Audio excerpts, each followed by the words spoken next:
Hello friends, welcome to study group Pathshala. मैं अभिलाष और आज की क्लास काफ़ी ज़्यादा इंपॉर्टेंट होने वाली है। इसमें हम लोग डिस्कस करेंगे कि इंपॉर्टेंट ऐसे को, और ये ऐसे होगा डिजास्टर मैनेजमेंट पर। ठीक है, disaster management because life matters. ठीक है, तो यहाँ पर ये टॉपिक काफ़ी ज़्यादा इंपॉर्टेंट हो सकता है और जितने भी इन्वायरमेंट से रिलेटेड टॉपिक्स है वो जरूर आपको तैयार करने हैं IB, SEIO टियर 2 के लिए। और इस सीरीज में मैं आपको कंप्लीटली सारी चीज़ें कराने वाला हूँ, ऐसे भी, प्रेसिक्स भी और कॉम्प्रिहेंशन भी। तो मैं रेगुलर बेसिस पे आपको करा भी रहा हूँ, तो आप इसकी पूरी प्लेलिस्ट को जरूर देख लेना। और ये डिस्क्रिप्टिव राइटिंग का कंप्लीट कोर्स है, फ्री कोर्स है। आप इसको जरूर देखना, कंप्लीटली पूरा वॉच करना, पूरी प्लेलिस्ट को जरूर देखना। रेगुलर बेसिस पे प्लेलिस्ट में वीडियोस अपलोड होते हैं। ठीक है, तो रेगुलर बेसिस पे आपको इसकी प्लेलिस्ट को वॉच करना है, राइट दोस्तों। और इसके साथ ही साथ आप प्रैक्टिस के लिए इस बैच को ज्वाइन कर सकते हो, जो कि बहुत ही ज़्यादा इंपॉर्टेंट है आप सभी के लिए। इसमें हम लोग कवर करने वाले हैं ऐसे, प्रेसिक्स और कॉम्प्रिहेंशन तीनों को। ठीक है, ये बैच ऑलरेडी स्टार्ट हो चुका है आज से, तो आप इसको जरूर इनरोल कर सकते हो। और इसमें आपको सबसे अच्छी बात यह है कि आप 24/7 कभी भी मेरे से अपने डाउट्स क्लियर कर सकते हो एग्जाम के रिगार्डिंग। साथ ही साथ इसमें आपकी प्रैक्टिस जो है, मैं आपको एक ग्रुप में ऐड करूंगा। उस ग्रुप के माध्यम से रेगुलर बेसिस पे आपको टॉपिक दिया जाएगा और उस टॉपिक पर आपको लिखना होगा। ठीक है, और टॉपिक जो होगा उसके रिगार्डिंग कुछ आपको मटेरियल भी दिया जाएगा, ताकि आप उसको बेसिकली समझ के, पढ़ के और अपने मन से लिख पाओ चीज़ों को। ठीक है, तो इससे आपको प्रैक्टिस काफ़ी अच्छे से हो जाएगी और रेगुलर बेसिस पे ये प्रोसेस चलेगा। और आपकी जो कॉपीज़ है वो भी मैं खुद चेक करूँगा। ठीक है, यूट्यूब के माध्यम से, यूट्यूब पे लाइव क्लास के माध्यम से आपकी कॉपीज़ चेक होंगी, तो उससे आपको बहुत ही ज़्यादा फायदा होगा। और आपने क्या गलतियाँ की, साथ ही साथ आपके जो फेलो मेंबर्स हैं उन्होंने क्या गलतियाँ की, वो भी आपको पता चलेगी।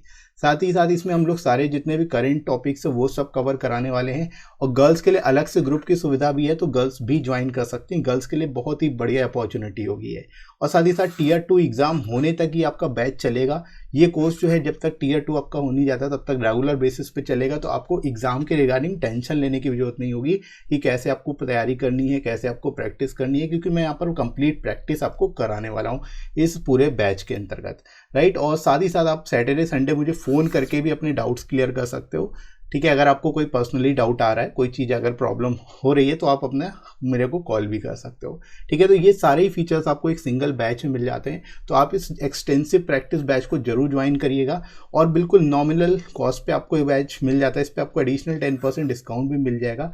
आपको जो है डिस्काउंट कोड यूज़ करना है SG10, इस पर आपको एडिशनल 10% डिस्काउंट मिल जाएगा, राइट। तो डिस्क्रिप्शन में दोस्तों लिंक दिया गया है, वहाँ से जाके आप इस बैच को ज्वाइन कर सकते हो। और ये बैच आज से स्टार्ट हो चुका है, तो अभी ज्वाइन कर लेना, आज से ही ज्वाइन कर लेना, ताकि आपकी क्लासेस कोई भी मिस ना हो, राइट। करते हैं हम लोग आज की क्लास, लेट्स स्टार्ट। शुरुआत दोस्तों इंट्रोडक्शन से हम लोग करेंगे। कैसे इस टॉपिक को आपको एक्सप्लेन करना है देख लेते हैं। तो शुरुआत आप कर सकते हो कि disaster refers to any occurrence that can cause damage, ecological disruption, loss of human life and deterioration of health. ठीक है, यानी कि डिजास्टर क्या है? डिजास्टर ऐसी घटना को बोलते हैं जिसके कारण किसी भी तरह का डैमेज हो, ठीक है, या फिर इकोलॉजिकल डिसरप्शन हो, ह्यूमन लाइफ यानी किसी की डेथ हो, डिटेरियोरेशन ऑफ हेल्थ यानी हेल्थ में खराबी हो। इस तरह की सिचुएशन को हम लोग बोलते हैं डिजास्टर। ठीक है, disaster management is a constant phenomena of mitigating the impact of disaster. ठीक है, बहुत ही सिंपल लैंग्वेज में आप लिख सकते हो कि डिजास्टर मैनेजमेंट का एक कॉन्स्टेंट फिनोमिना है, यानी ये एक लगातार चलने वाला प्रोसेस है। और इससे क्या होगा? मिटिगेटिंग द इम्पैक्ट, यानी जो इम्पैक्ट हो रहा है डिजास्टर का, जो भी डिजास्टर का इम्पैक्ट है उसको मिटिगेट करना है, यानी उसको कम करना है। जो ओवरऑल इम्पैक्ट है उसको कम करना ही बेसिकली डिजास्टर मैनेजमेंट के अंतर्गत आता है, राइट दोस्तों। तो इस तरह से यहां पर आप इसको लिख सकते हो। Disaster management requires collected and coordinated efforts. ठीक है, यानी डिजास्टर मैनेजमेंट में क्या है? कलेक्टेड और कोऑर्डिनेटेड एफर्ट्स होते हैं, ताकि डिजास्टर को कम किया जा सके, उसके इम्पैक्ट को कम किया जा सके, राइट दोस्तों। तो इस तरह से यहाँ पर आप शुरुआत कर सकते हो। इसके बाद आगे बढ़ते हैं दोस्तों। A number of activities need to be undertaken in the event of disaster to reduce its intensity at the certain extent। ठीक है, यानी कि जो इसके लिए कई सारी एक्टिविटीज़ जो होती है उसको किया जाता है, ताकि अगर जो भी डिजास्टर है उसकी इंटेंसिटी को कम किया जा सके काफ़ी हद तक, right. The process of disaster management include coordination, command and control, arrangement of drinking water and food material, sanitation, maintenance of law and order.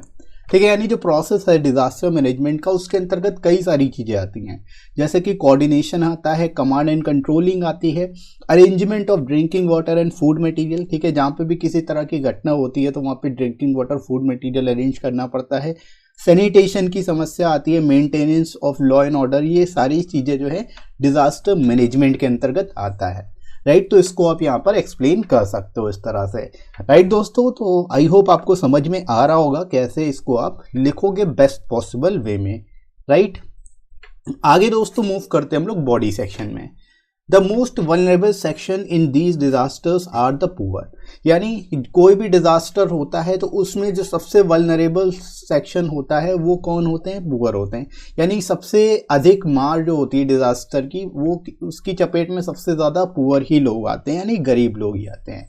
Disaster management occupies an important place in the countries policy framework, as it is the poor and the underprivileged who are worst affected on account of calamities or disasters।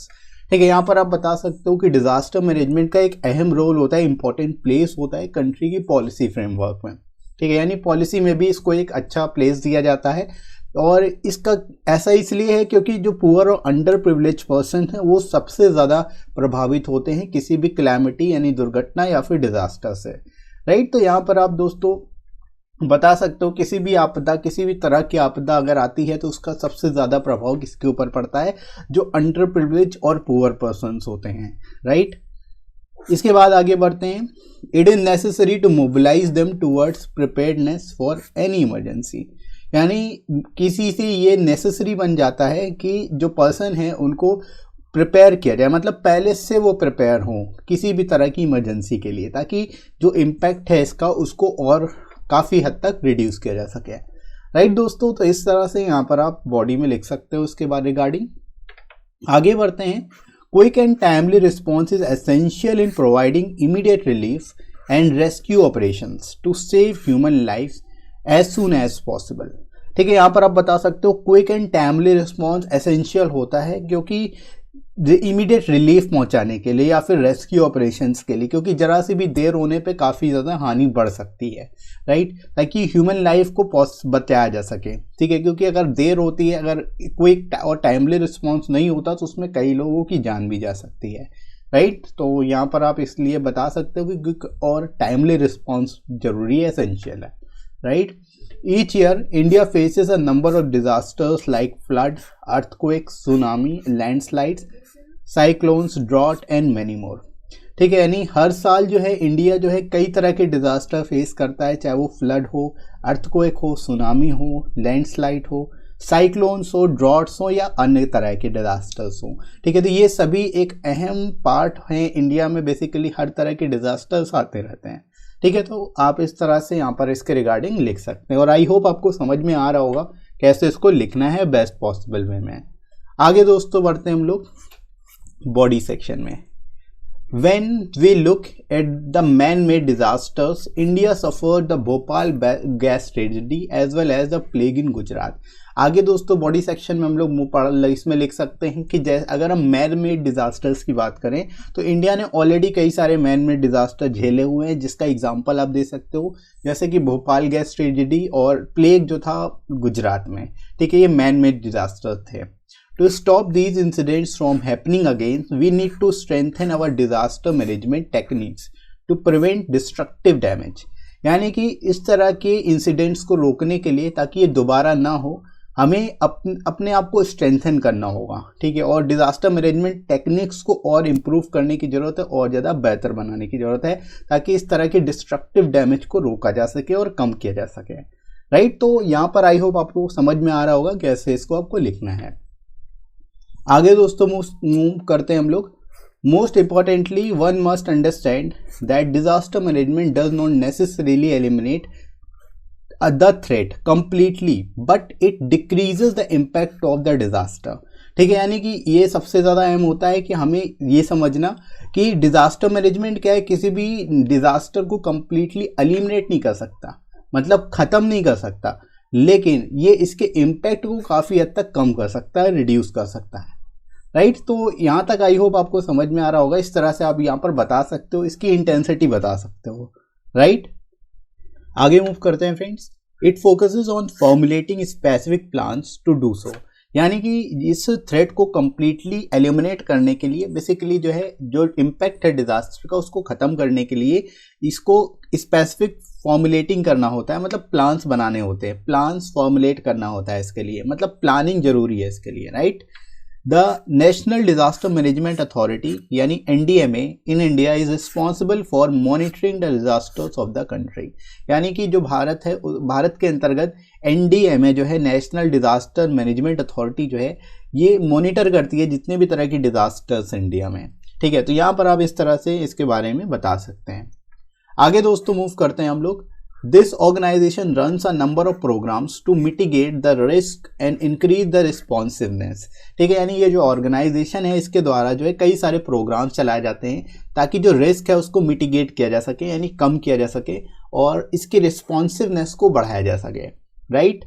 Proper disaster management can be done when we make the citizens aware of the precautionary measures to take when face emergency situations, यानी कि proper disaster management को हम कर सकते हैं, यानी proper disaster management हो सकता है जब सिटीजन्स पहले से अवेयर हों प्रिकॉशनरी मेजर्स को लेकर के, ठीक है। और at the time of emergency जो है यही प्रिकॉशनरी मेजर्स जो है अगर अवेयर होंगे सिटीजन्स तो और अच्छे से जो है इससे फेस किया जा सकता है, इनसे मुकाबला किया जा सकता है, राइट।